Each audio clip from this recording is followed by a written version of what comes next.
I am my Father's child.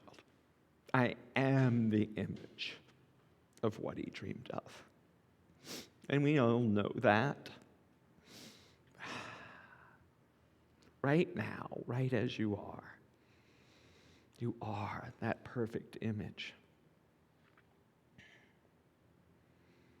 Love without conditions.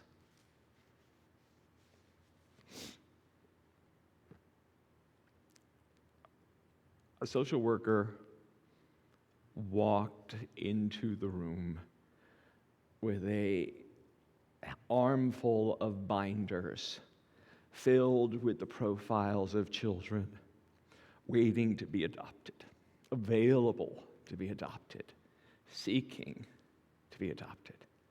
And she put them down on the table in this conference room.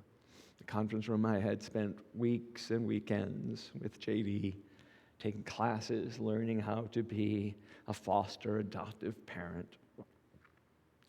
And one by one, I would go through these profiles of children.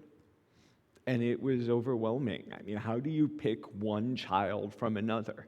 How do you say to a child, no, your needs are too great, I can't take care of you, when that's what someone already had done to them? And after what seemed like hours, the social worker came back into the room, and she saw the look on my face and said, it's okay. Just pick the one that's right for you. There's other parents for the other kids. And with that permission, the wisdom gleaned from years of doing what she does, I was able to choose. And JD and I had decided that we were going to adopt a foster kid because we had this plan of our parenthood that we would adopt a child, a 7 or 8-year-old who would be the older brother or sister to the baby we were going to adopt. And we had some disappointments. We had been scammed. We had had our heart broken. The process of adopting an infant was not easy. And so we plunged in, we dove in and said, let's adopt. What are we waiting for? Let's adopt the foster kid now. And so there I sat and kept going back to the one photo that wouldn't leave me alone. And it wasn't at all what we had planned. It was this photo. This 15-year-old boy standing on top of whatever he's standing on, flexing his muscles like he didn't have a care in the world, which I knew was the farthest thing from the truth. So I took that profile and that picture and put it in front of the social worker and said, tell me about him.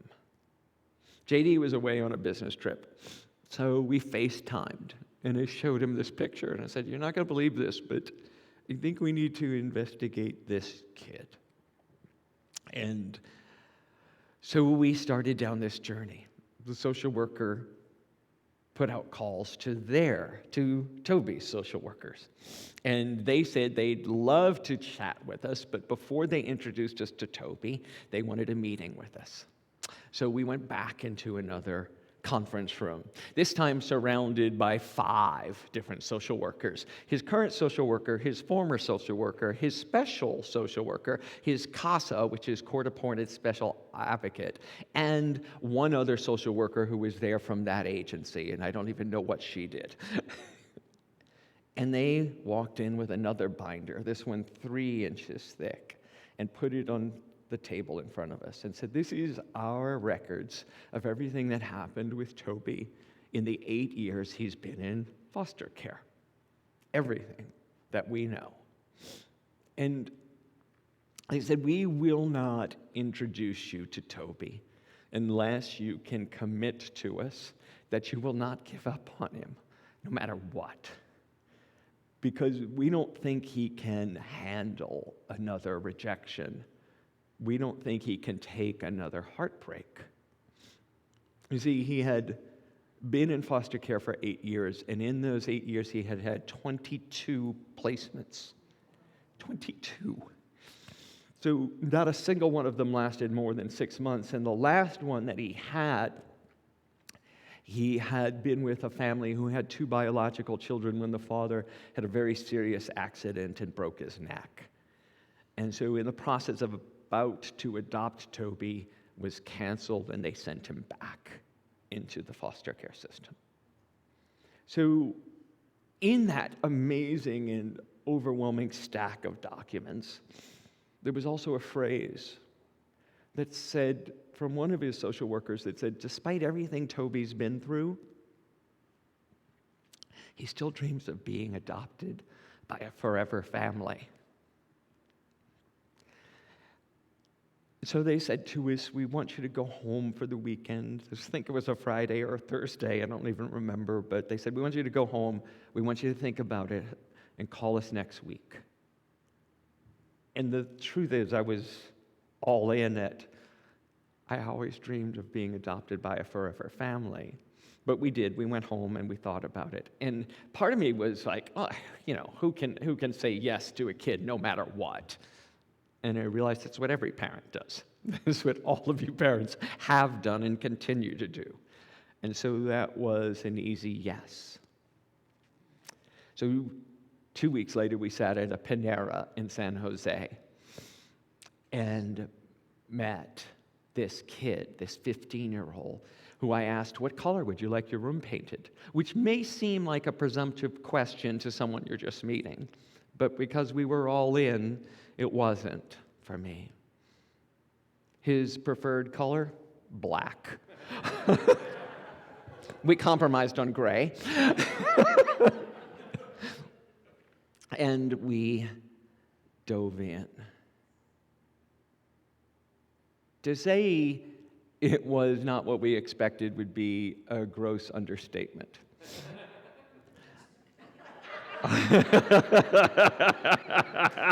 I'm glad someone thinks that's funny.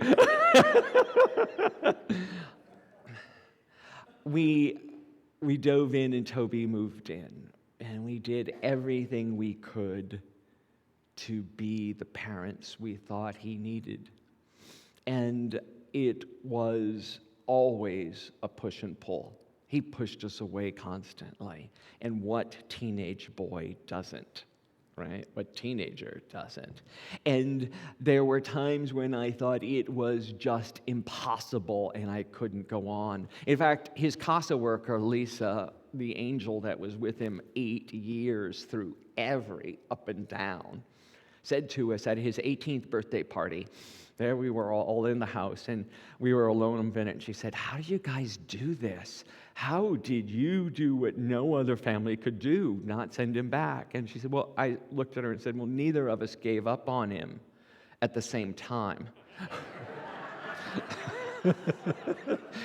Tag, you're it was my favorite expression.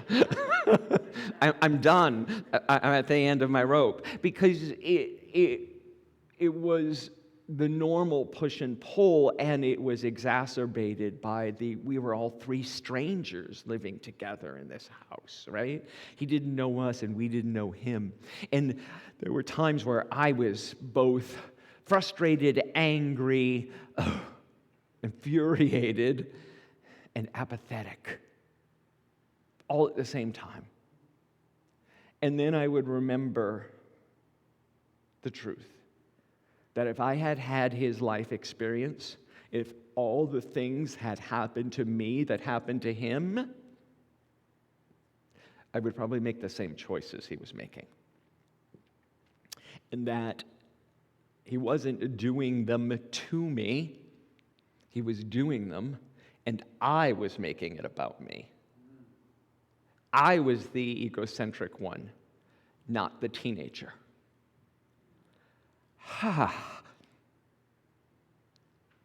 When I realized that, I could be more patient, loving, and kind. the exact things I wanted to be as a father. And then fatherhood got in the way of being what I wanted to be as a father. See, Toby was dropped off at school one day with a promise from his dad that he had a surprise for him after school. And the surprise was that social services was there at the end of the school day with all of his belongings in plastic bags. And that's how he entered the foster care system.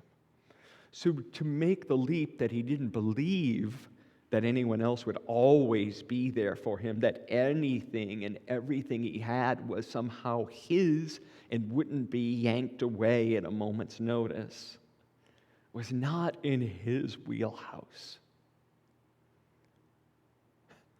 So we got through the hurt, and we got to be the parents he needed. One of the greatest lessons of my life has been being this young man's father, and it continues day in and day out, right until this morning, right? And it's made me a better person, made me a better minister, made me a better human being to be Toby's dad and to learn lessons from Toby. Some of them have been what you would expect, some of them not. I love this picture. This was taken after a Sunday service, and the first months he was with us. And he so didn't want to be at this photo shoot until the photographer handed him the camera. And then he was happy. But we all need to trust the guidance of our heart. As we know from heart math, that your heart actually has a sphere of intelligence, and it's actually smarter than your brain in a lot of ways. And when you can connect to the true guidance of your heart, it always leads you to the right place and to the right answer. There was something that made me ask about this young man, and we have become his forever family. Follow the guidance of your heart. Trust that intuition, for it will lead you to your greatest rewards. Be impeccable with your word. It's one of the 4 agreements, right? Be impeccable with your words. And I'm not talking about the little stuff, whether you're going to go to a party or this or that.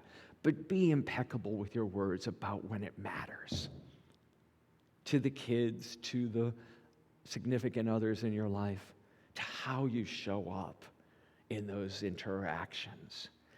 And it doesn't mean you don't make mistakes. Oh my God, being impeccable with your words isn't about being perfect. It's about being honest. I remember so clearly when I was teaching Toby to drive, or I thought I was trying to teach Toby how to drive, having a meltdown in the middle of the road and screaming and yelling at the top of my lungs. It's like, oh my God, I am my father. I am my father's son, Albert. And then when we got home, apologizing. Saying, I was wrong. Not how I want to show up. It's not how I want to be. I got scared. Right? And that was the best lesson of the day. Definitely not the driving lessons. So be impeccable with your word means just to be clear and honest and admit when you drop the ball. Right? Love wastefully. As the family has continued to grow, as our love has continued to grow, we have learned to love in different ways. And sometimes you'll hear this talked about as love unconditionally, right? And it is love so encompassing that nothing can stop the sharing of it. No words, no actions, no situation can stop you from loving, because it is always our choice to love. Sometimes love means saying no, but it's still love, right? Every parent knows that. No, I'm not going to let you do that because I love you, right? Because I love you. No. And that's wasteful loving, unconditional loving. And then Toby's biggest lesson to me is to accept love without preconditions. Meaning, Toby can't love me the way I think I need to be loved by my son. Not in his DNA, not in his way of expressing. Does it mean he doesn't love me? Of course not. Letting go of my preconditions on how I'm supposed to be loved has been the greatest gift, because then I can see the love that's there. I can see the love I am being showered with. I can see the abundance of my life. These are the gifts of fatherhood, the gifts of parenting this young man. This is bliss. Right? None of the other stuff matters. The bliss of love without preconditions. We accept each other exactly as we are. Look around. See each other. You've all been that baby. You've all been that teenager. We've all been that parent, that uncle. Love wastefully. Let's take that to our time of meditation.